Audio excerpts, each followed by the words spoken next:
The concept really it came from Cycling Canada wanting more people to identify as a cyclist. And when you see it,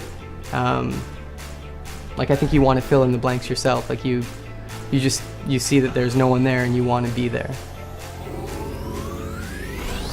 We were brought into a meeting at the agency in Ocean Worldwide, and they ended up having a full deck, basically flushed out with some ideas. And the trick was, well, they just didn't want to see the riders. The idea was amazing, and we knew, like, if we could execute it, it would just look epic. It would look amazing. It instantly went to the technical part of how to do it. So we were thinking about doing like side rigs. You know, we could puppeteer it, and then of course in the back of our heads we're like, it's gonna end up being a lot of paint roto and a lot of CG.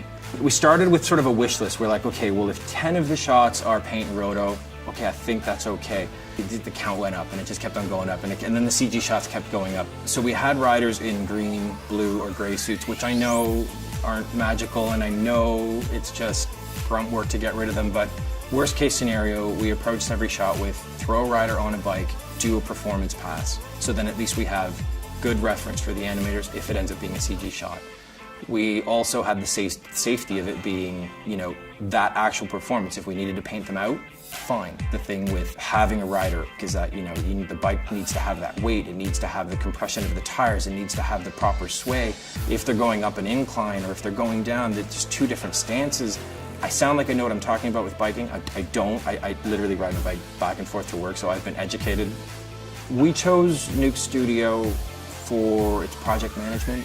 The fact that we had everything on the timeline and we could wire all of the new pumps right back in, easy to review, and easy to just sort of manage everything. I mean, we literally used it out of the box, and it worked. It worked great to conform it, to get the material. I knew that I'd have to work with, you know, sort of mirrored conforms and all of this data, and the fact that we had so much CG and so much painting, and it was one of those things that going in and out of a flame it just didn't make sense. I couldn't get my head wrapped around how I could manage the project that way.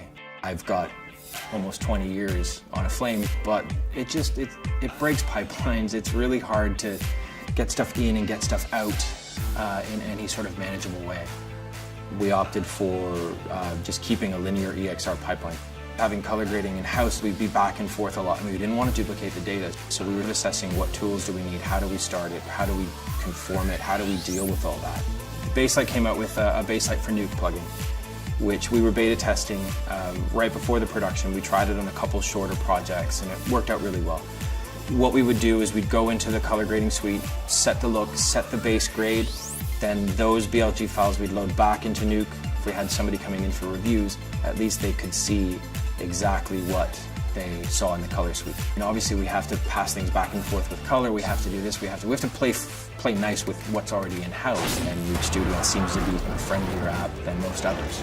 So we're currently rewriting our pipeline now with basically NUKE at its core. Everyone that I've shown this to, everyone that sees it, you know, they just they have a new respect for how hardcore cycling is, and it just makes cycling look so badass.